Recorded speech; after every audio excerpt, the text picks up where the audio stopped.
All right. So thank you for joining us today. I wanted to introduce you to Vicky. She is our representative from Paul Gauguin Cruises, which operates small ship sailings in French Polynesia. I mean, I always say French Polynesia, but everyone calls it Tahiti. So hopefully everyone knows what we're talking about here.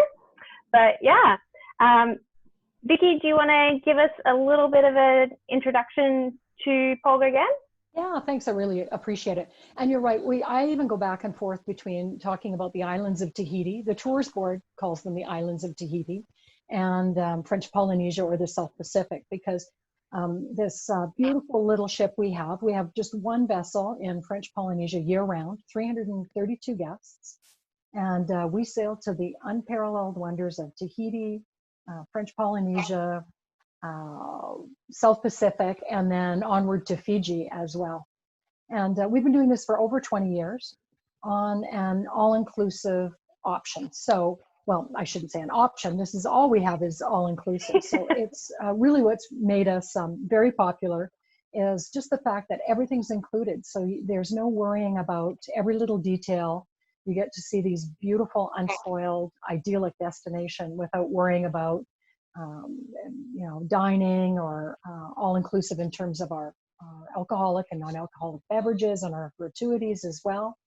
And we even have a marina off the back of the ship, so the water activities are included. Yeah, I remember going down those stairs to get my snorkel and goggles and slippers, and it was so great that I didn't have to pack them when I went. Even we have diving, PADI certified dive program on board. There is an additional fee for the diving, but even the divers don't have to bring all their gear, so you don't have to schlep around all. You just go out and dive and come back on the ship, and the dive masters take all your gear and everything for you. Yeah, exactly. So I just wanted to, we're a small group, so I've usually put everyone on mute, but we're all small. So if you're going to make a noise, just put yourself on mute. Otherwise, we can have a discussion. That's what this is all about. So we've got the chat box. If you don't want to say something, please feel free to use that. And I'm happy to include that in the conversation here. So I'm going to stop my screen here. And then, so going into this, like the topic of this conversation was about cultural travel and how that changes our perspective on different issues, both at home and abroad, right? And I find this particularly applicable in travel because we go to different places, we experience the culture. And my first experience of that was in Vietnam. I just saw how people were living differently, and it just made me reflect on how I live at home, and is everything that I had and the way that I was living my life really what I wanted, right? And then when I went to French Polynesia, I saw a different culture there and just how together they were. And they knew their history, and they knew their culture and their traditions and everything. And I just found it really, really unlike what we have here, right? So mm-hmm. I think that's really cool about traveling. So obviously, Paul Gauguin Cruises operates in French Polynesia, and it's a territory of France. But you wouldn't know that if you arrive there, right? So Vicky, do you want to share a little bit about the French Polynesian culture, their life, their values, and their belief systems? Sure. Bronwen, I think it's really interesting that you did the comparison to Vietnam as well, because about 2.5 years ago, I did a river cruise actually on AMA waterways to Vietnam and Cambodia.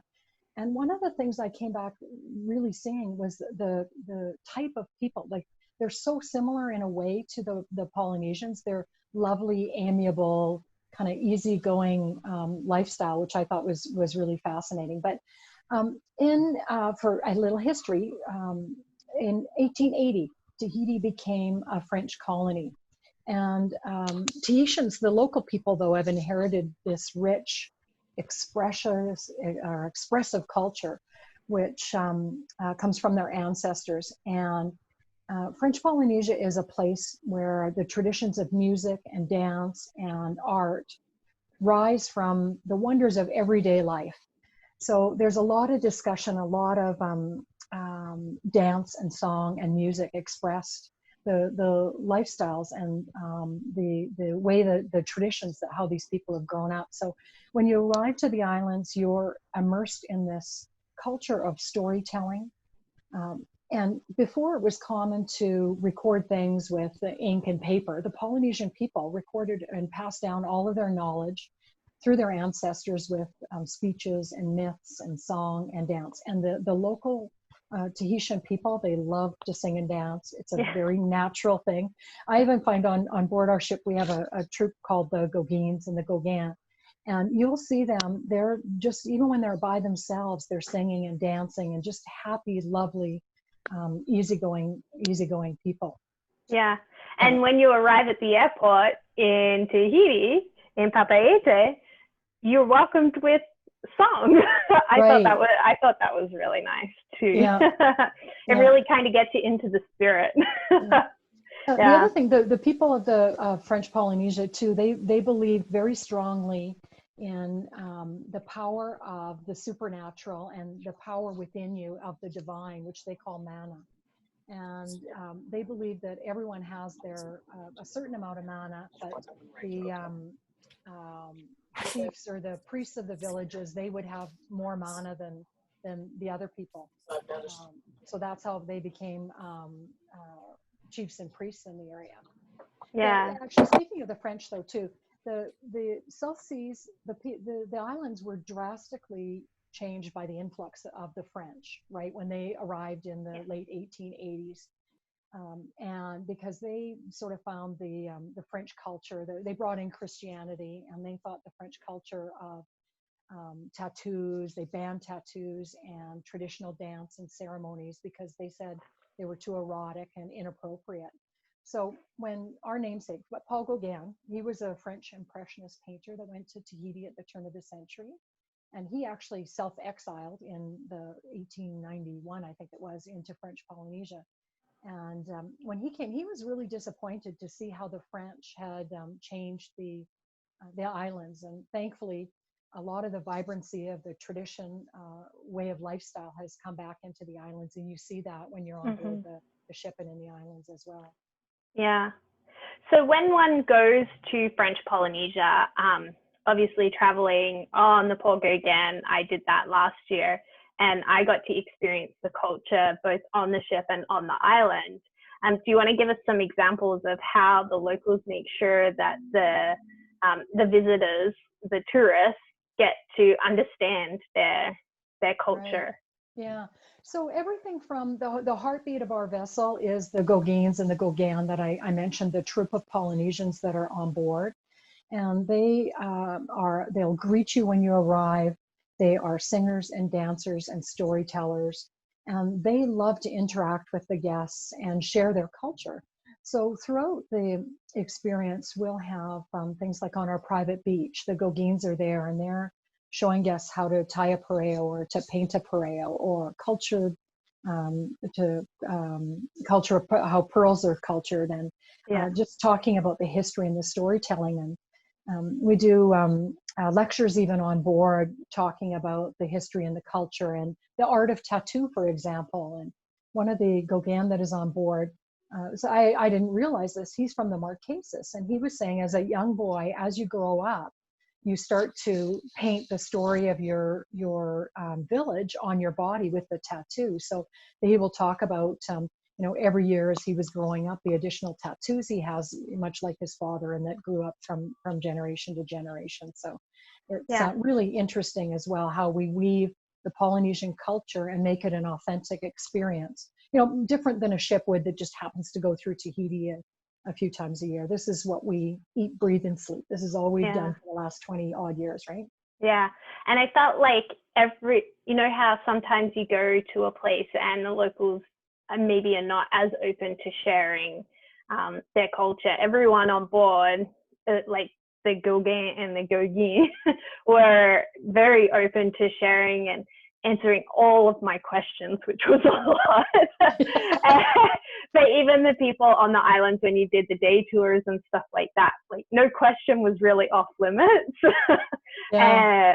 And I did notice that Sammy, who speaks French, was able to go a little bit further with them too, because he would speak to them in their native language, and it just got a little bit more into it, I think.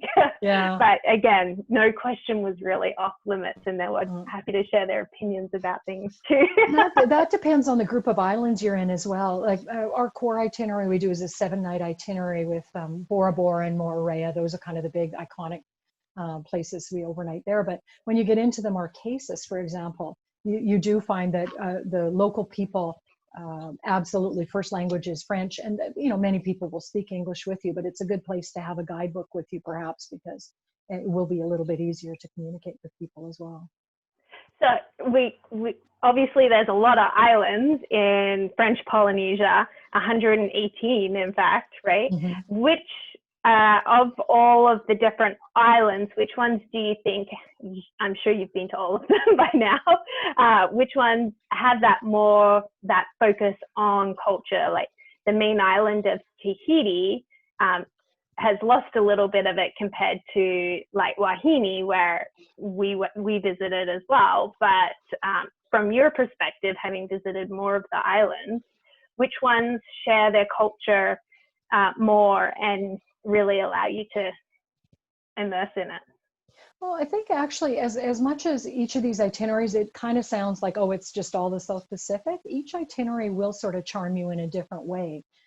For example, the Marquesas, like I was saying, they have their own ecosystem. There's animals and plants that only grow in and live in the Marquesas. There's more wild horses in the Marquesas than there are people. They have really mountainous, lush, rugged coastlines. So there isn't great beaches in the Marquesas, but the rest of the itinerary, you get the great beaches. Yeah. The Tuamotus, which I know you're talking about taking a group next year, the Tuamotus is relatively flat, very popular for scuba diving and snorkeling. So each of these itineraries is quite different, and the different cultures you get to experience that different on each of the voyages that you take. Right. Yeah. And there is all of the islands have mare, or the sacred grounds that you can travel to. We always have optional excursions, small group excursions that you can take, where you can see where the ancient rituals took place, and in some cases where sacrifices took place. There's that kind of culture in the Marquesas, right? Yeah. Yeah, so you get to really experience them in depth. Okay, and let's make it clear that the overwater bungalow, although started in Tahiti, well, in French Polynesia, was actually created by 3 Americans that had moved there, right? Do you want to give us a little bit more on that? It was 3 men from California, and they actually called them the Bali High Boys. They went to Tahiti in the 60s, and they bought land in Bora Bora, and they named it the Bali High Resort after, remember James Michener's book, Tales of the South Pacific? It is based on French Polynesia and Moorea, and Bali High was one of the mountain peaks in Moorea. So they named their resort Bali High, and then they purchased another resort in Rangiroa, and it didn't have great beaches. So they decided to build the bungalows up over the water. So it was more a necessity. What started out as a practical answer to a logistical problem turned into an oasis with everything now from more lavish private butlers, infinity pools, rooftop terraces. So they're very elaborate. The overwater bungalows, I have to tell you, are absolutely amazing. The highlight, of course, is usually you have a swim off. You can swim off the veranda or the deck right into the ocean. But they have usually a coffee table that's clear, the floor is clear, and you can see into the ocean, which is absolutely amazing. But because I work for Paul Gauguin Cruises, I have to throw it at you at a different perspective and say, you know, when you're in the overwater bungalow, you're on the islands looking out towards our ship. But when you're on the Paul Gauguin and you're in your own private veranda, it's like having your own beautiful island. Yeah, exactly. Yeah. So you're looking out into the islands, and at a fraction of the cost when you consider that all of your meals and beverages and everything are included. So in fact, I do recommend, most people will do an overwater bungalow before or after. I usually kind of say do it before, because it's really hard to go from this world of everything's all included to, you know, suddenly it's fairly expensive. Worth every penny, but it's not the least expensive destination. Oh, and I remember thinking, why do I need to be in an overwater bungalow? I'm on a ship, there's a marine deck, I can go out swimming. Like, I didn't, for me, I was just like, oh, I'm fine with the ship. Everything's included. I don't have to worry about anything. This is awesome. So, yeah. All right. So at this time, I just wanted to put it over to the visitors that we've got here. Do you have any questions that you want to put forward? I should share at this point that Paul Gauguin Cruises will start sailing again in July. So yay! We're super excited about that, because it's been a little bit of time here, but it's... And Bronwen, can I just say too, just so you know, there were only 60 cases of COVID in French Polynesia. It was all tracked back to one person that came from France.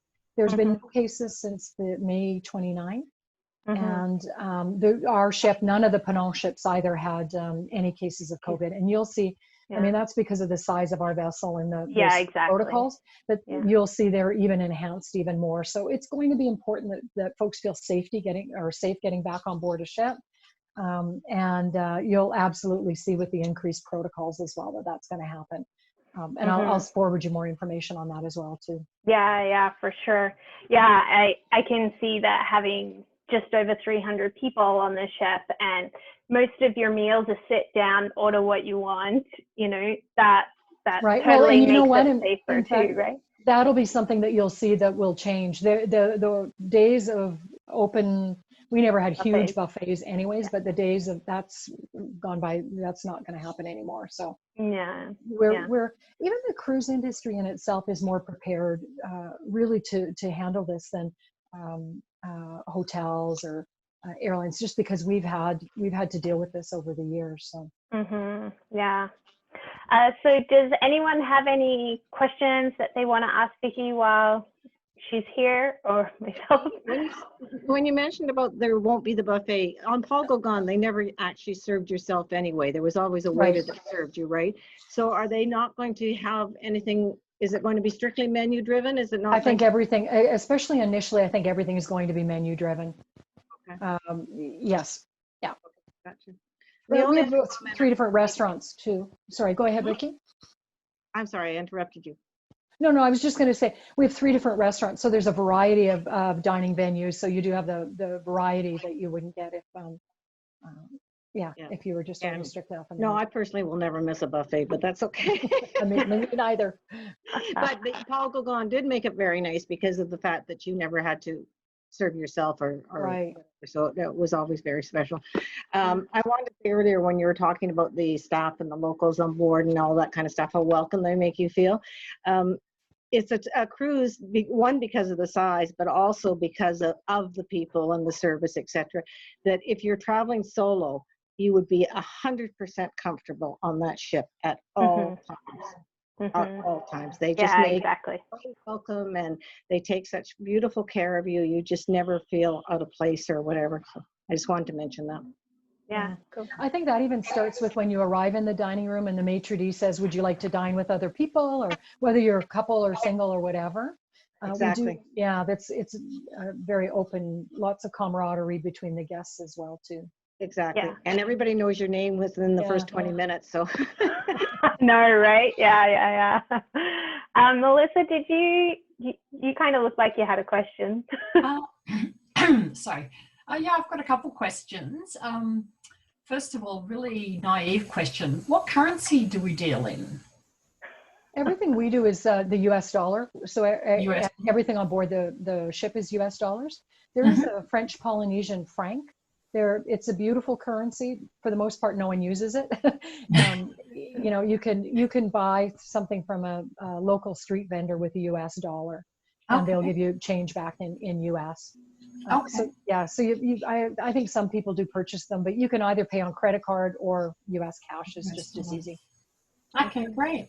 And is there a particular time of the year that suits sort of different things to do, or how does that go? Yeah. You know what? It's always warm. It's about 27, 30 degrees year round. The difference is humidity. So from about the end of November till about the end of February, we do get more rain. But typically what happens is it'll be a beautiful day, and then you'll get a torrential downpour for a half hour, and then it's clear for 2 days, and then you get a bit of rain. And it's very unusual to get day after day of rain. But I would say if it's going to spoil your entire vacation to get rain, don't travel the end of November till about the end of February. Right. Right. You're in that period, you're likely that you are going to see rain at some point, but it's going to be 30 degrees, and they call it liquid sunshine. Yeah, we went in at the start of March, and I remember being in Bora Bora going on our snorkeling trip, and it all of a sudden was torrential rain, and all of our towels, everything on the little boat that we were on was soaked.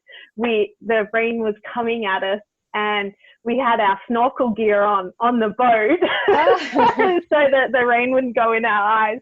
But it was like the most enjoyable experience. And we weren't cold either, right? It was beautiful liquid sunshine, right? So it's a great memory that I have for sure. The locals didn't seem perturbed by it at all. So yeah. And the other question I want to ask is around like age groups. What sort of ages tend to go on the tour? Yeah, we get everything from honeymooners in their 20s to active senior citizens, right? For us, it's much more about a bucket list destination. It's a lot of folks traveling a milestone because of it's their anniversary or their birthday or their honeymoon. Their 50th birthday. Yeah. 50th That's birthday what I was celebrating about. Is it or 25th? I kind of always generalize and say if it's 50th birthday celebrating your 25th anniversary, it's perfect, right? If you really force me to pinpoint it, our average age is 55, which it's young for a luxury cruise line. And when I say we're luxury, we are luxury, but we're very laid back in terms of the dress code on board. So no formal nights ever on board, but the best food and the best service. You just don't have to wear a tuxedo and a tiara to dinner. Yeah. It's very enjoyable. So I'm gonna, Philip's got one question there. I've got a question. You're going to be running the Canadian resident special in the free air. Yeah, thanks. We are year round. We have the Canadians resident special right now that's up to 20% off. But we are going to announce this afternoon as well. We will have a sale for the remaining dates, almost all the remaining dates for 2020 now, and it's well below. I looked at one date; it was $600 less than the Canadian residence rates, even right now for the remainder of 2020. So if anyone can go this fall, there'll be space, and we will have a very compelling offer. Reduced deposit, $250 deposit, and final payment only 30 days out before you go. So I think there'll be some good opportunities there too. Makes that last minute getaway for 2020 very attractive, right? But I just need to get out of BC. For sure. All right, so I'm just gonna quickly share this here. Vicky and I are working on a date for a group sailing so that we can provide some competitive pricing for you, but also some added benefits.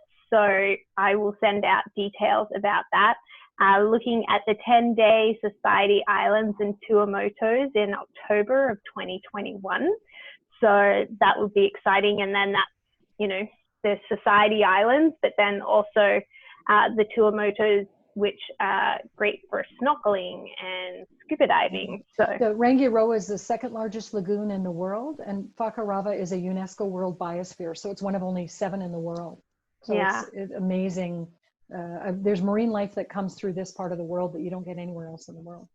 Yeah, it'll be a great itinerary for sure. a last chance to get vitamin D before winter hits in Canada next year. So then if you have any questions that you forgot to ask during this presentation, or if you want to talk about travel, you've got my contact details there, and the Paul Gauguin Cruises website at the bottom that you can get additional inspiration and from.